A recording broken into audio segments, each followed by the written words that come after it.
Antigravity A1 is arguably one of the most exciting drone release we have seen in a long time. It can do things traditional drones simply can't, like this infinite spin transition you are watching right now. Even DJI clearly feel the pressure and is planned to release the Avatar 360 to compete with the A1. But the Antigravity A1 does has problems, especially for professional pilots. Firmware update has fixed many of the issues initially, but one major problem still remains for me, and it seriously affects my confidence when flying the A1. I couldn't see the image clearly inside the Vision Goggle. In this video, we found a fix for that, and if you care about precision flying, especially for 360 application, this might dramatically improve your flying experience with the Antigravity A1. Let's talk about it. There are basically three things that stop a lot of people from trying the A1.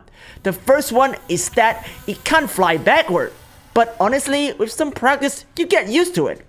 The second one is the price. It's very expensive, even compared to the DJI Avatar 360. But most of that cost actually come from the Vision Goggles themselves, which are essentially a OLED VR headset. If you're familiar with XR market, you already know how expensive good VR display can be. If you look at just the drone itself right here, it's actually priced very similar to the Avatar 360, around $700 to $800 US. Yes, the A1 image quality isn't the best and is currently limited to 8K at 30 frames per second, but rumors from CES 2026 are already pointing to an A2 with a more professional design, better stitching, and higher specs for pro pilots. So realistically speaking, the drone body is the part you will upgrade over time, just like camera body, while accessories like the lenses and the goggle right here can carry forward. And don't forget, you can't even buy DJI in the US right now. The third issue, and this is a big one for me and for many others, is limited vision correction in the Vision Goggle. The biggest selling point of the Antigravity A1 is the flying experience. Liberate the pilot, as their marketing say. But if the pilot can't see clearly, that quickly becomes a safety concern.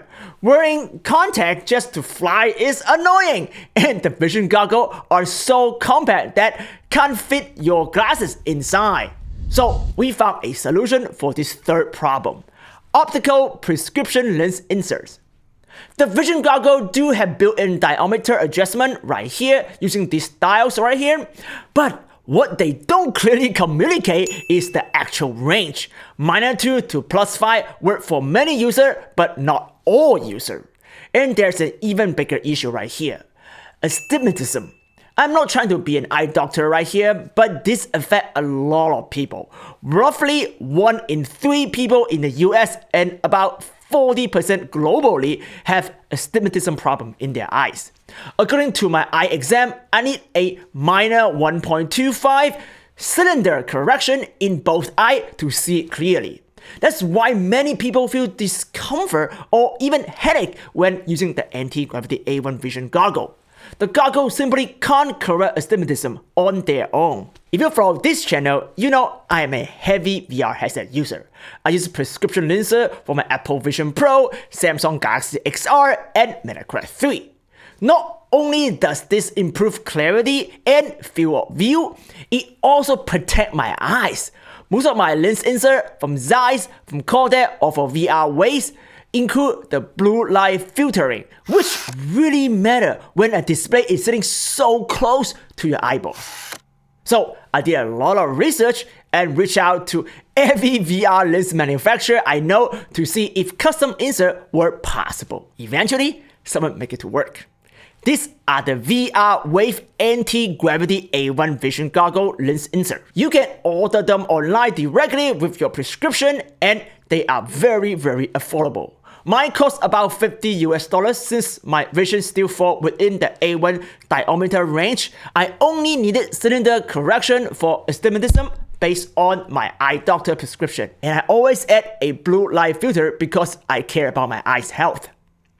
Installation is very simple thanks to the Vision Goggle design. When you buy the Antigravity A1, it already comes with an extra lens frame. The VR weight lens drops directly into that frame. You just twist counterclockwise to remove the default lens cover, replace it with your prescription lens setup, and you are done. You can still use the dial afterward to fine-tune the diopter and your IPD. But now, your sweet spot inside the Vision Goggle is significantly larger, no more blurry edges, and thanks to the concave lens design, your field of view actually improves. That's critical for FPV flying, especially when dangers appear on the edge of your vision, like this bird right here that almost took out my A1. You don't have to use VR weights. Any brand that make compatible lens insert will work. This was simply the most affordable and reliable option I found doing my research, and it completely transformed my flying experience. I also used the A1 Vision Goggle as an on-set preview headset for 360 video capture with the install 360 X5, DJI Osmo 360, and GoPro Max 2. So this upgrade helped their area as well. There are still a few more issues with the A1 right here. We are actively working on to solve it. The biggest one for 360 is the missing third lens and the resulting stitching challenge. Antigravity A1 Studio recently pushed another great update that improves stitching quality using AI. But there are also flying techniques that can help minimize that problem. I will cover that in the next tutorial. If you are new here, subscribing really helps support this channel. Drop a like if this was helpful, and I will see you in the next Antigravity A1 tutorial or the DJI Avatar 360 review. Ciao!